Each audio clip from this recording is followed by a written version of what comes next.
Hello friends, welcome to Shanti channel. இன்றைக்கி நம்ம சேனலில் ஒரு லஞ்ச் பாக்ஸ் ரெசிபி தான் இன்றைக்கி பார்க்க போகிறோம். தயிர் சாதம் எப்படி செய்யலாம் நம்ம இன்றைக்கி பார்க்கலாம் வாங்க.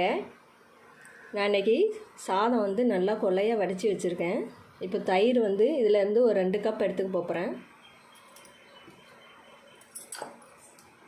நான் இன்றைக்கி 2 பேர்த்துக்கு செய்ய போகிறேன். இந்த தயிரை நம்ம இந்த சாதத்தில் நம்ம ஆட் பண்ணிக்கலாம்.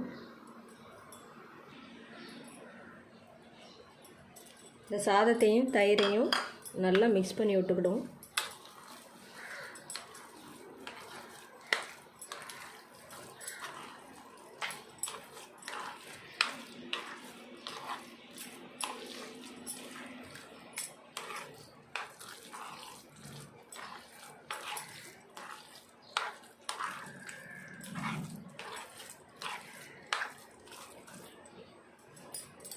இதில் கொஞ்சமாக உப்பு ஆட் பண்ணிக்கலாம்.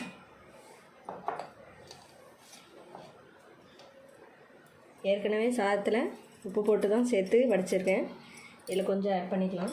இதை நல்லா மிக்ஸ் பண்ணி விட்டுக்கிடும்.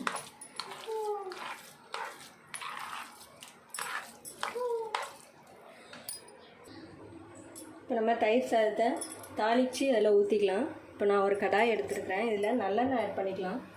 ஆயில் நிறைய ஆட் பண்ணக்கூடாது, கம்மியாக ஆட் பண்ணால் போதும். இதில் 1 ஸ்பூன் நல்லெண்ணெய் ஆட் பண்ணிக்கிறேன். இதில் 1 ஸ்பூன் கடலைப்பருப்பு, உளுந்தம்பருப்பு 1 ஸ்பூன், கடுகு 1 ஸ்பூன், ஒரு 2 பச்சை மிளகாய், ஒரு துண்டு பொடியாக கட் பண்ண இஞ்சி, கொஞ்சம் கருவேப்பிலை, இதில் கொஞ்சம் முந்திரி. இந்த தாளிப்பை அப்படி தயிர் சாதத்தில் நம்ம ஊற்றிடலாம். இதை ஊற்றியாச்சு.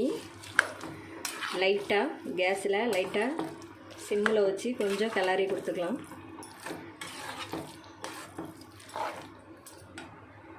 இதில் ஒரு 50 மில்லி பால் ஊற்றிக்கலாம்.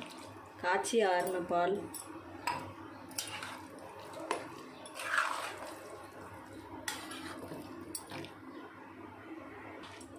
இப்போ நம்ம ஸ்டவ்வை ஆஃப் பண்ணிடலாம். இப்போ சுவையான தயிர் சாதம் ரெடி ஆகிட்டு பாருங்கள், நல்லா குலைவாக இருக்குது.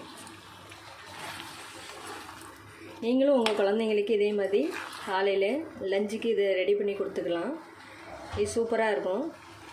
இந்த ரெசிபி உங்களுக்கு பிடிச்சிருந்துச்சுன்னா லைக் பண்ணுங்கள், கமெண்ட் பண்ணுங்கள், வீடியோவை ஷேர் பண்ணுங்கள். மறக்காமல் சாந்தி சேனலை சப்ஸ்கிரைப் பண்ணிடுங்க. தேங்க்ஸ் ஃபார் வாட்சிங் ஃப்ரெண்ட்ஸ்.